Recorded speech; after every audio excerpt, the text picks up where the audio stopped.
हमारे हिंदू धर्म में महान ग्रंथ रामायण से जुड़ी बहुत सी कथाएं प्रचलित हैं, जो रामायण से जुड़े सभी महान चरित्रों का वर्णन देती हैं। सभी कथाएं कोई न कोई महत्व भी दर्शाती हैं और नीति का संदेश भी देती हैं। जिनमें से एक कथा है राम सेतु की। कहा जाता है कि जब लंकापति राजा रावण माता सीता का हरण करके लंका ले गया, तब भगवान श्री राम ने लंका पर चढ़ाई करने के लिए वानर राज सुग्रीव से सहायता ली थी। तब वानर राज सुग्रीव और हनुमान जी सहित सभी वानर सेना ने प्रभु श्री राम का साथ दिया। पर प्रभु श्री राम को लंका पहुंचने के लिए समुद्र को लांघना था, इसलिए प्रभु श्री राम ने समुद्र से रास्ता देने के लिए प्रार्थना की ताकि वो लंका पहुंच सके। प्रभु श्री राम को समुद्र से प्रार्थना करते हुए 3 दिन बीत गए, लेकिन समुद्र नहीं माना। तब श्री राम को उस पर क्रोध आ गया। बिना भय के प्रीति नहीं होती।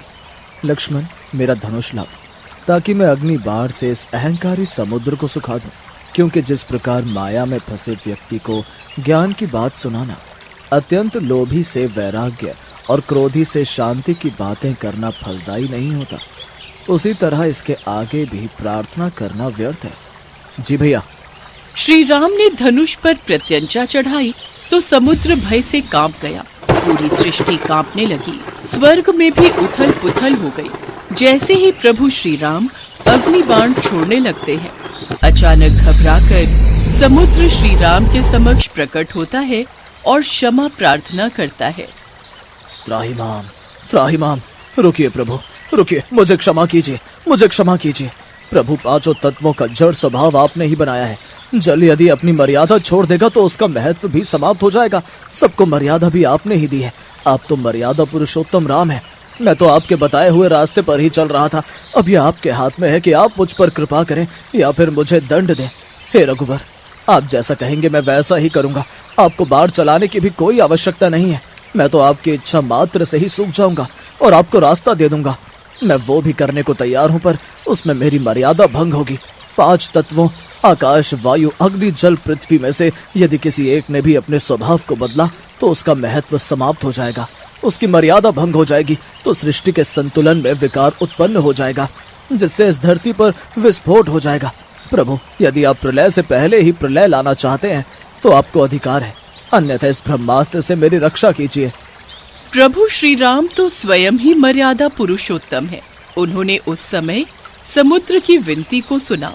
जब श्री राम ने समुद्र को तात कहकर पुकारा तो लक्ष्मण सहित सभी वानर सेना मुस्कुराने लगी, क्योंकि वे भी जानते थे कि प्रभु श्री राम का हृदय कितना कोमल और दयालु है। क्योंकि उन्हें कभी क्रोध आ भी जाए तो भी वो शांत हो जाते हैं। प्रभु श्री राम समुद्र की इस विनम्र विनती से प्रसन्न हो गए और समुद्र पार करने का उपाय पूछा। हम तुम्हारी मर्यादा भंग नहीं होने देंगे, परंतु कृपया करके हमें समुद्र पार करने का कोई दूसरा उपाय बताएं। आपकी अति कृपा होगी। वानर राज सुग्रीव की सेना में नल और नील नाम के 2 महाप्रतापी महाशक्तिशाली वानर उपस्थित हैं। नल और नील जब छोटे थे तो ऋषि मुनियों को अपनी शरारतों से बहुत परेशान किया करते थे और अक्सर उनकी वस्तुओं को समुद्र में फेंक देते थे। इन दोनों बच्चों से परेशान ऋषि मुनियों ने तंग आकर इन्हें श्राप दिया था कि जो भी वस्तु ये पानी में फेंकेंगे वो नहीं डूबेगी। इसीलिए आज नल और नील को बचपन से मिला श्राप आपके लिए उपयोगी साबित होगा। नल भगवान विश्वकर्मा के पुत्र हैं, इसीलिए नल शिल्प कला में भी निपुण है। आप समुद्र पर सेतु बनाने के लिए इन दोनों की मदद ले सकते हैं। आप इनकी सहायता से समुद्र पर सेतु बांध सकते हैं, क्योंकि इनके द्वारा फेंके गए पत्थर समुद्र में डूबेंगे नहीं, बल्कि ऊपर ही तैरते रहेंगे। आप लंका तक एक सेतु का निर्माण कर सकते हैं, जिस पर चलकर आप लंका तक पहुंच सकते हैं। मैं वचन देता हूं कि उनके द्वारा समुद्र में डाले गए पत्थरों से बने सेतु के निर्माण में मैं खुद भी सहायक रहूंगा। इस प्रकार समुद्र पर सेतु बांधने के लिए तीनों लोकों में आपका सुयश गाया जाएगा। हे रत्नाकर, हे सागर, हम तुम पर बहुत प्रसन्न हैं। तुम्हारी उदारता से हम तुम्हारे प्रेम के ऋणी हो गए, परंतु हमारी एक और समस्या का समाधान करो। आज्ञा प्रभु। इसके पश्चात समुद्र ने प्रभु श्री राम से आज्ञा ली और वापस लौट गए। नल और नील की सहायता से समुद्र पर सेतु बांधने का कार्य प्रारंभ होता है। सभी वानर प्रभु श्री राम का नाम लिखकर पत्थर नल और नील को देते और वे दोनों समुद्र में पत्थर जोड़ते जाते। समुद्र ने सेतु को अपने कंधों पर संभाल रखा था। कहा जाता है ये सेतु 100 योजन लंबा और 10 योजन चौड़ा था, पर ये विशाल राम सेतु 5 दिनों में ही बनकर तैयार हो गया। राम सेतु बनाने में सभी ने अपना योगदान दिया, जिसमें एक छोटी सी गिलहरी भी प्रभु श्री राम की भक्ति और सेवा में अपना योगदान दे रही थी। पुल के निर्माण में मदद करने के लिए वो छोटी सी गिलहरी बार बार शरीर पर बालू लपेटकर उसे पुल पर गिराती थी। प्रभु श्री राम उसे ऐसा करते देख रहे थे। उन्होंने हनुमान से कहा, हनुमान, वो समुद्र के तट पर जो छोटी सी गिलहरी है, जरा उसे मेरे पास लेकर आओ। हनुमान जी उस गिलहरी को प्रभु श्री राम के पास लाते हैं। हे नन्ही सी जीव, तुम सेतु पर क्या कर रही थी? तुमको भय नहीं लगता कि तुम वानरों के पैरों के नीचे आ सकती थी, या कोई वृक्ष अथवा शिलाखंड तुम्हारे ऊपर गिर सकता था? प्रभु, आपके सेवकों के पैरों के नीचे मेरी मृत्यु हो जाए, यह तो मेरा सौभाग्य है। प्रभु, मैं तो सेतु के कार्य में बस थोड़ी सहायता कर रही थी। सेतु में बहुत बड़े बड़े शिलाखंड और वृक्ष लगाए जा रहे हैं। ऊंची नीची भूमि पर चलने में आपको कष्ट होगा, यह सोचकर मैं सेतु के छोटे छोटे गड्ढों में रेत भर देने का प्रयत्न कर रही थी। गिलहरी की स्नेह भरी कोमल बातों को सुनकर भगवान श्री राम प्रसन्न हो गए। उन्होंने अपने बाएं हाथ पर गिलहरी को बिठा लिया। जगत पालक ने उस जीव को वह आसन दिया जो किसी भक्त को भी प्राप्त नहीं होता। कहते हैं इस सेवा भाव को देखकर श्री राम ने गिलहरी की पीठ पर स्नेह से अपना हाथ फिराया। तभी से गिलहरी की पीठ पर प्रभु श्री राम की अंगुलियों के चिन्ह स्वरूप में 3 श्वेत रेखाएं बन गईं। प्रभु श्री राम का चरित्र ही ऐसा है कि हर कोई प्रभु श्री राम की भक्ति में लीन हो जाता है। प्रभु श्री राम करुणा के अवतार हैं। वे अपने भक्तों पर अथाह प्रेम न्योछावर कर देते हैं। कहते हैं प्रभु श्री राम का नाम लेने से ही सारे काम सिद्ध हो जाते हैं।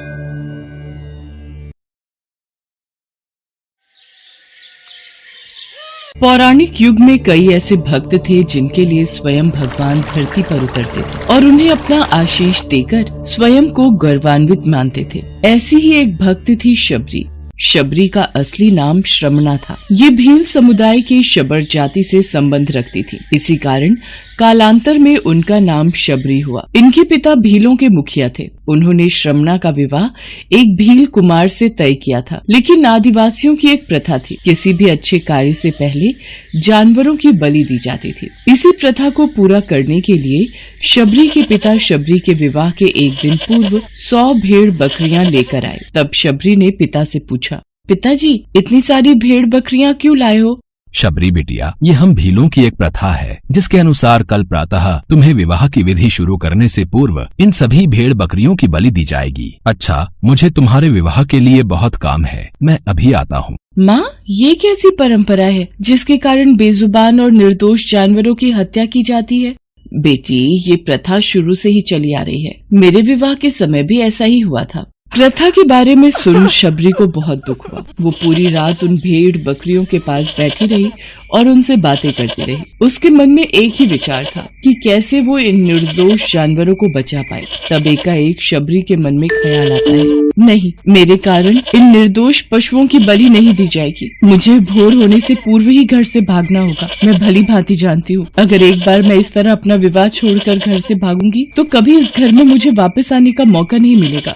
शबरी के माता पिता गहरी निद्रा में सो रहे थे। शबरी उनको आखिरी बार प्रणाम करके घर से निकल जाती हैं, जिसके बाद शबरी एक घने जंगल में पहुंचती हैं। शबरी जंगल में भटक रही थी। तब उसने शिक्षा प्राप्ति के उद्देश्य से कई गुरुवरों के आश्रम में दस्तक दी, लेकिन शबरी तुच्छ जाति की थी, इसीलिए उसे सभी ने दुत्कार के निकाल दिया। तेरा इतना साहस कि तू हमसे शिक्षा ग्रहण करने के विचार से आई है। तू एक तुच्छ जाति की भील कन्या है, इसलिए हम तुझे शिक्षा देकर स्वयं को पाप के भागीदार नहीं बना सकते। तू अभी के अभी ये आश्रम छोड़कर चली जा। तेरे लिए इस आश्रम में कोई स्थान नहीं है। ऋषिवर की बातों को सुनकर शबरी शांत भाव से उन्हें प्रणाम करके वहाँ से चली जाती है। शबरी भटकती हुई मतंग ऋषि के आश्रम पहुँचती है। प्रणाम मुनिवर।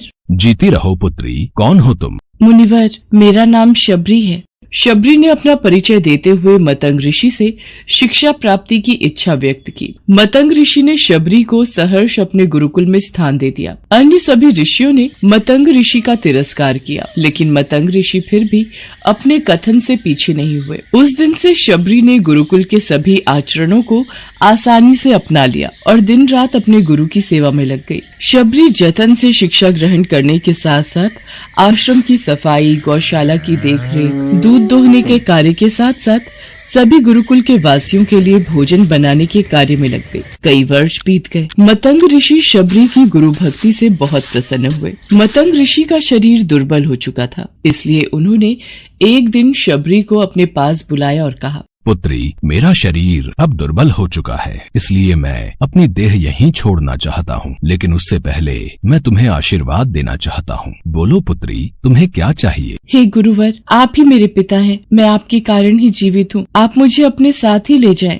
नहीं पुत्री, तुम्हें मेरे बाद मेरे इस आश्रम का ध्यान रखना है। तुम जैसी गुरु परायण शिष्या को उसके कर्मों का उचित फल मिलेगा। एक दिन भगवान राम तुमसे यहाँ मिलने आएंगे और उस दिन तुम्हारा उद्धार होगा और तुम्हें मोक्ष की प्राप्ति होगी। इतना कहकर मतंग ऋषि अपनी देह त्याग कर समाधि ले लेते हैं। उसी दिन से शबरी हर रोज प्रातः उठकर बाग जाती, ढेर सारे फल इकट्ठा करती, सुंदर सुंदर फूलों से अपना आश्रम सजाती। शबरी को भगवान राम के आने का कोई निश्चित दिन नहीं पता था। उसे केवल अपने गुरुवर की बात पर यकीन था, इसलिए वो रोज राम के इंतजार में समय बिता रही थी। वो रोजाना यही कार्य करती थी। एक दिन शबरी आश्रम के पास के तालाब में जल लेने गई। वहीं पास में एक ऋषि तपस्या में लीन थे। जब उन्होंने शबरी को जल लेते देखा तो उसे अछूत कहकर उस पर एक पत्थर फेंक कर मारा और उसकी चोट से बहते रक्त की एक बूंद से तालाब का सारा पानी रक्त में बदल गया। तुझ अछूत के रक्त से इस तालाब का जल अपवित्र हो गया। तूने पाप किया है, तू पापिन है। मेरे क्रोध से बचना है तो उसी क्षण यहाँ से चली जा।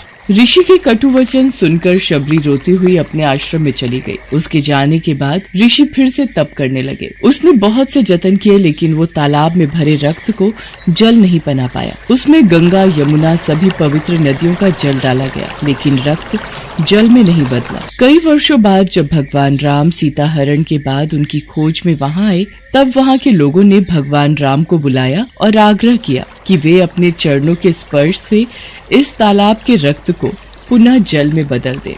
राम, आप अपने चरण स्पर्श से इस तालाब के रक्त को पुनः जल में बदलने की कृपा करें। यदि मेरे इस कार्य से आप सबका भला होता है तो मैं ऐसा ही करूँगा ऋषिवर। राम उनकी बात सुनकर तालाब के रक्त को चरणों से स्पर्श करते हैं, लेकिन कुछ नहीं होता। ऋषि उन्हें जो करने को बोलते हैं, राम वे सभी मंत्रोच्चारण करते हैं, लेकिन रक्त जल में नहीं बदलता। तब राम ऋषि से पूछते हैं, हे ऋषिवर, मुझे इस तालाब का इतिहास बताएं। यहाँ ऐसा क्या घटित हुआ जिस कारण इस तालाब का जल रक्त में बदल गया? राम जी की बात सुनकर ऋषि उन्हें शबरी और तालाब की पूरी कथा बताते हैं और कहते हैं, हे प्रभु राम, ये जल उसी तुच्छ जाति की शबरी के कारण अपवित्र हुआ है। हे ऋषिवर, ये रक्त उस देवी शबरी का नहीं, मेरे हृदय का है, जिसे आपने अपने अपशब्दों से घायल किया था। मुझे देवी शबरी से मिलना है। उन्हें हमारे आने का संदेशा भिजवा दीजिए। तब शबरी को बुलावा भेजा जाता है। शबरी राम के आने की प्रतीक्षा में अपनी कुटिया को सजा रही थी। राम का नाम सुनते ही शबरी दौड़ी चली आती है।